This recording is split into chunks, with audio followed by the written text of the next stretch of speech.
one time, charging any interest on a loan was called usury and was subject to severe penalties, including death.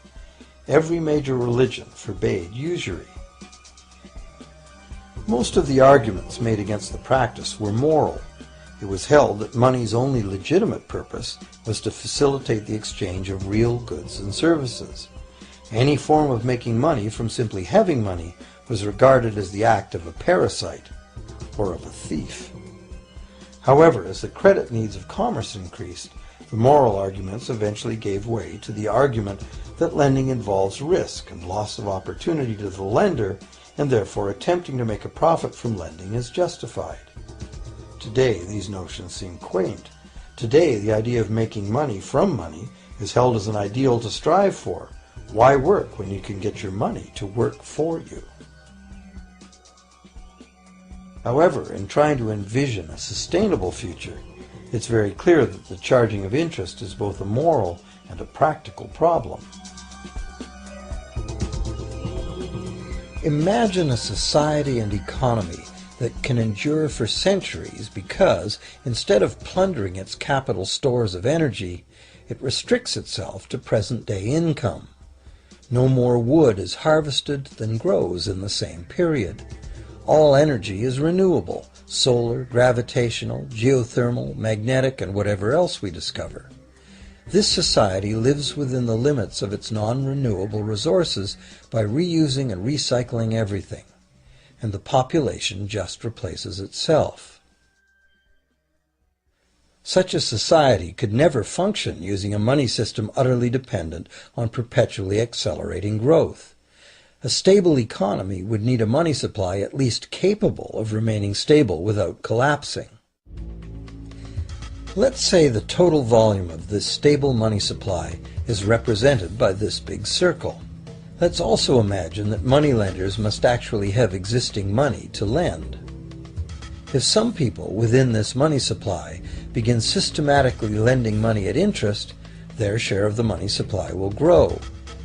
If they continually reloan at interest all the money that gets paid back, what's the inevitable result?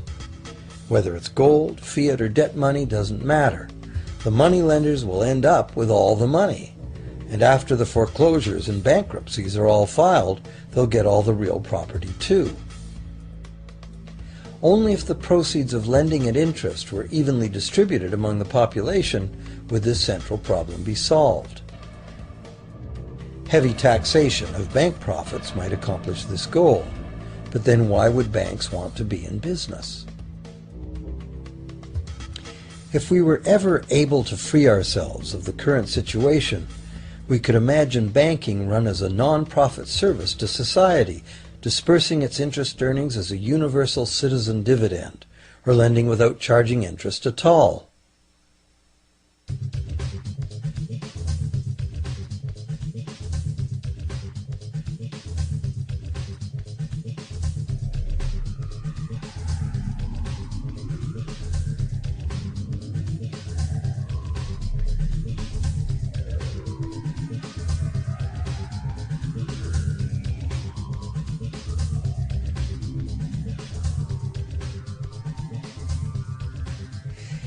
If it is the fundamental nature of the system that causes the problems, tinkering with the system cannot ever solve those problems.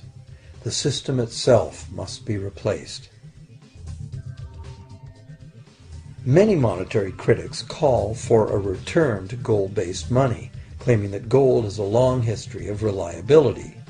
They ignore the many scams that can be played with gold, shaving coins, debasing the metal, cornering the market, all of which were abundantly practiced in ancient Rome and contributed to its fall. Some advocate silver, it being more abundant than gold and therefore more difficult to corner. Many question the need to bring back precious metals at all.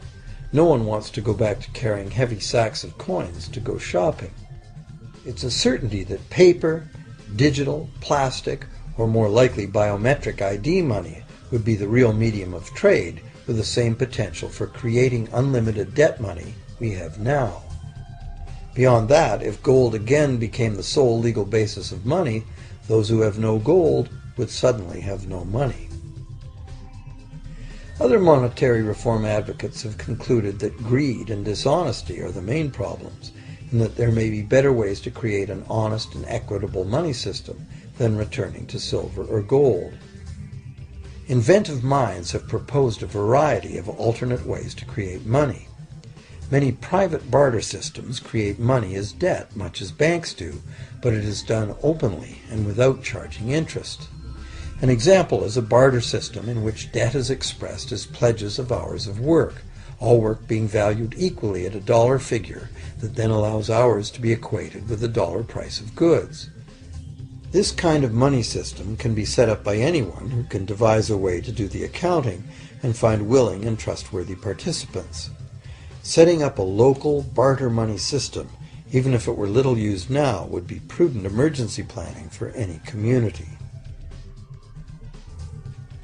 Monetary reform, like electoral reform, is a big topic, and one that requires a willingness to change and to think outside the box. Monetary reform, again, like electoral reform, will not come easily, because the enormously powerful interests that benefit from the existing system will do their utmost to maintain their advantage. Now that we've seen that money is just an idea, and that in reality money can be whatever we make it, here's one very simple alternative monetary concept to consider. This model is based on systems that have worked in the past, in England and America, systems that were undermined and destroyed by the goldsmith bankers and their fractional reserve system.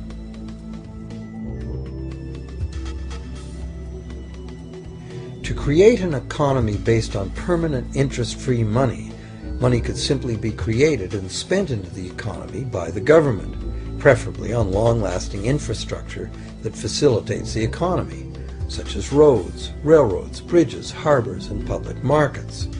This money would not be created as debt, it would be created as value, that value being in the form of whatever it was spent on. If this new money facilitated a proportional increase in trade requiring its use, it would cause no inflation whatsoever. If government spending did cause inflation, there would be two courses of action available. Inflation is equivalent in effect to a flat tax on money. Whether the money goes down in value 20% or the government takes 20% of our money away from us, the effect on our buying power is the same. Viewed this way, inflation in place of taxation might be politically acceptable if well spent and kept within limits. Or government could choose to counter inflation by collecting tax monies that it then takes out of use, thus reducing the money supply and restoring its value. To control deflation, which is the phenomenon of falling wages and prices, the government would simply spend more money into existence. With no competing private debt money creation, governments would have more effective control of their nation's money supply. The public would know whom to blame if things went wrong.